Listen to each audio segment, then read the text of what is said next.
امروز که بدجور فتادیم به پت پت، گشتیم چو قاسم همه چون شامی و کتلت.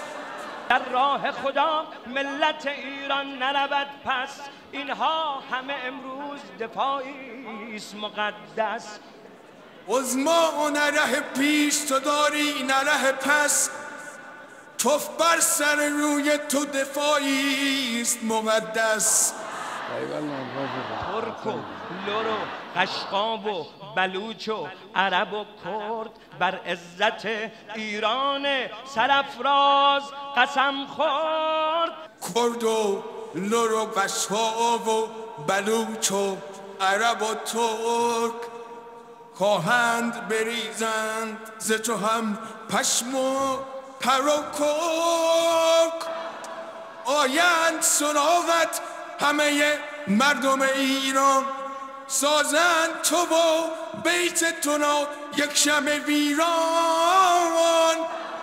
ای آن که چو خر در گل هر فتنه تپیدی، حتی تو با ابرام به جایی نرسیدی. آفرین. احزاب جدایی طلب و خیل منافق در فکر براندازی و با غرب موافق. بر دشمن خود ای که زدی مارک منافق، ملت شده با دشمن تو خیلی موافق. خوردند دوباره ز علی سیلی محکم، این لشگر کفر است که پاشیده شد از هم.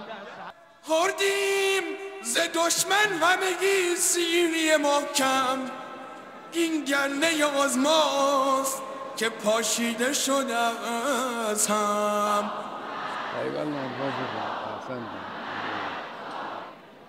سلام بر پدر عزیزم، رهبر خرواره و حجیم تمام خرسان، پسمانده مختلس و بلیه وقیع قالتقی که با جنایت و کشتن الزامی زمینه سقوط فوری عالم آخوندیت را راهبری می‌فرمایند. اگر خامنه ای آش مرا هم زند، کس نتواند دیگر از فتنه‌گری دم زند. اگر خامنه ای آش مرا هم زند، کس نتواند دیگر از فتنه‌گری دم زند.